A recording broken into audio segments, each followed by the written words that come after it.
All right, hello math fans. All right, this is chapter 12A, and it's day one. Okay, and so basically what we're going to be talking about today are ratios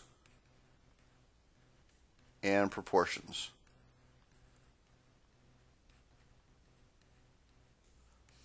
Okay, a ratio is basically like 2/5.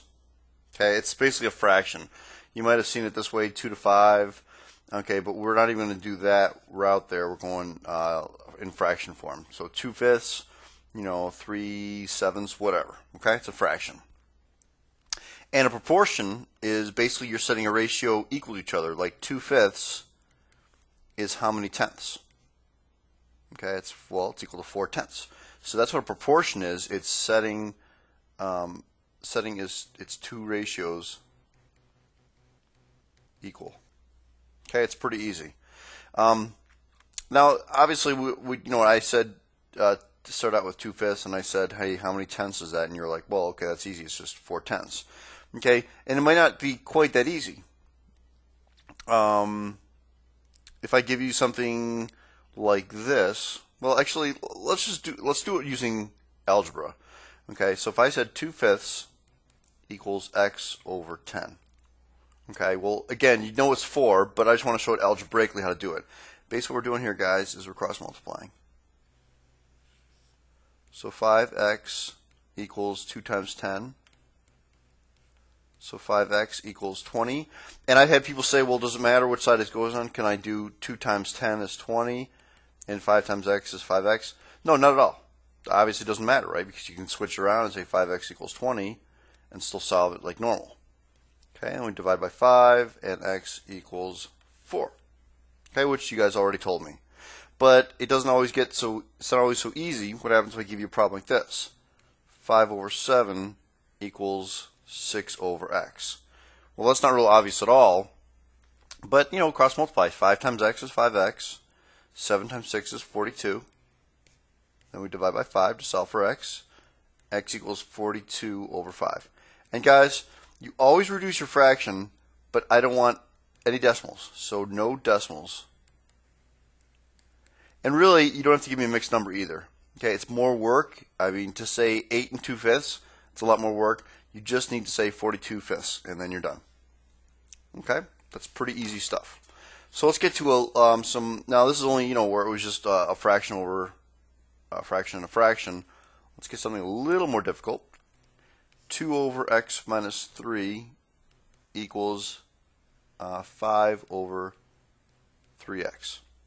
Okay, so I'm going to write out here. I'm going to say 5 times x minus 3 equals 2 times 3x. Well, I'm going to distribute that 5, so I get 5x minus 15 equals 6x. And then you're just solving for x. So I'm going to subtract 5x from both sides. You could add 15 and subtract 6x, but I'm saving a step here. And so you get negative 15 equals x. And there we go, x equals negative 15. It's pretty easy. Okay, and we're going to talk about this later because sometimes you're going to get something called an extraneous solution. And an extraneous solutions mean, let's say one of our answers came out to be, just for the heck of it, it came out to be 3. The only time these problems don't work out is when it's undefined. So an undefined fraction. And isn't an undefined fraction something over 0? Okay, so we don't want our denominator to be 0. So if you look at this, what makes this bottom 0? Isn't it when x equals 3? And what makes this bottom 0? Isn't it when you make x equals 0? So if one of my answers came out to be 3, that would be, you'd cross it off because it can't be a 3. It would be an extraneous solution.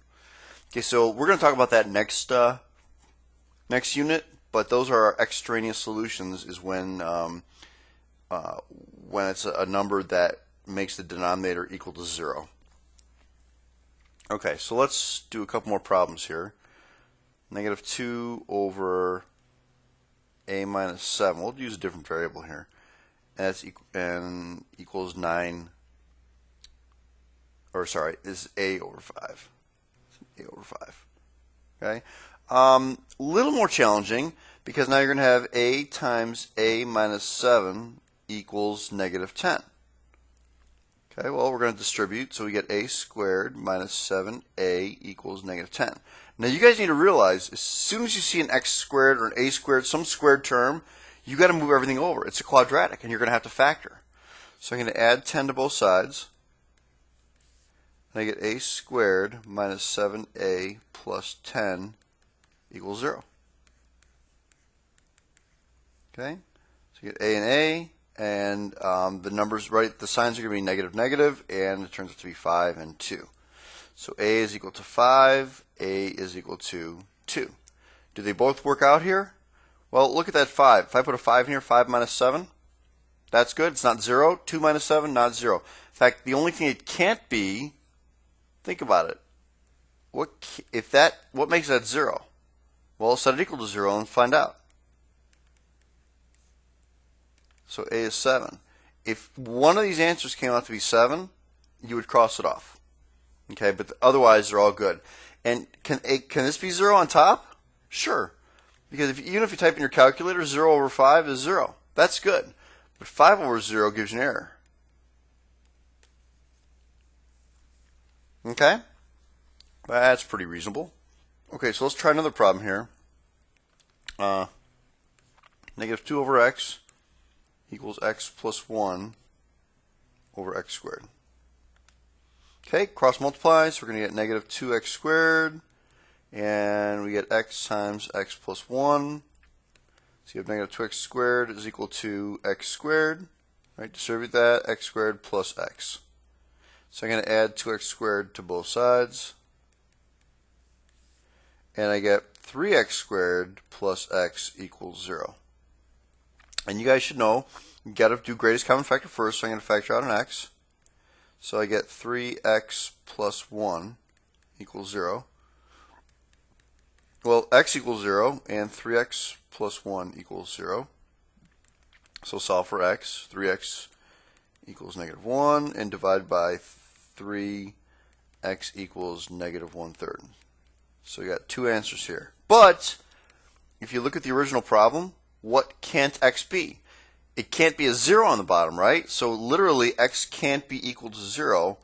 So this one is out of here. And my only answer is x equals negative 1/3. All right, that's pretty reasonable. Okay, let's try another problem here.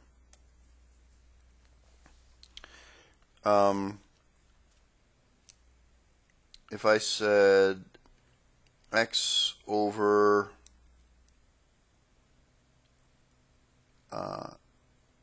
2x plus 1 is equal to 2x,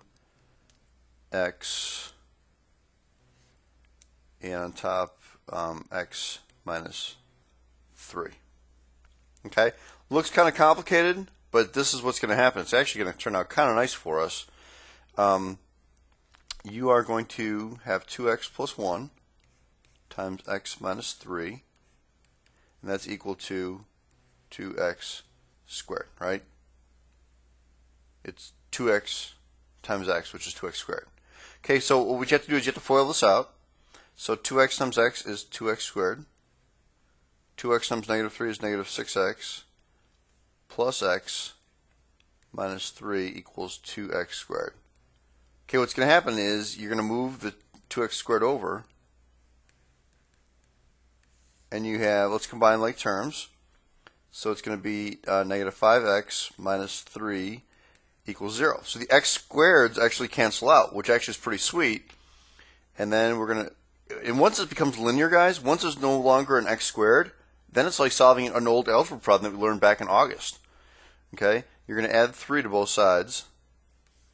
So negative 5x equals 3, divide by negative 5, x equals negative 3/5. Okay, so sometimes that x squared is going to cancel out, and you have to kind of watch that, because if it does, that's actually pretty sweet. And if it doesn't cancel out, no big deal. Okay, then you just kind of have to deal with it, and you're going to have to factor then if there's an x squared. Okay, so that's pretty much the type of problems you guys are going to have for homework. Let me think if I can give you one more problem here. Let me do one more problem here. If I give you x over 2 equals 8 over x. Okay, so if I cross multiply, you get x squared equals 16. Now remember, there's no x term, so you can use the square root method. So I can take the square root of both sides.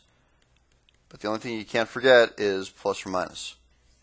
And what can't x be? X can't be equal to 0, so these are good answers. X equals plus or minus 4. If you wanted to factor this instead, just subtract 16 from both sides, and you get x squared minus 16 equals 0. X plus 4, x minus 4, so x equals negative 4 and 4. Okay, it's pretty reasonable. Do one more example here. X minus 3 over x equals x over x minus 4. Okay, cross multiply. X times x is x squared. And then it's x minus 3, x minus 4. So you have x squared equals x squared. We're going to FOIL minus 4x minus 3x plus 12. Say, and this what happens here is the x squareds cancel again. Pretty sweet. And let's combine these terms. So we get 0 equals negative 7x plus 12. And then add 7x to both sides. So 7x equals 12, and divide by 7x equals 12 sevenths. Okay? Pretty easy. And actually, let's go back to this guy. X can't be 0, and x can't be 4. Okay, not equal to. Okay, so that's just saying what's not equal to. So anyway, that is solving proportions and then checking for extraneous solutions. All right? That's it, math fans. Stay out of trouble and have a nice day. Goodbye.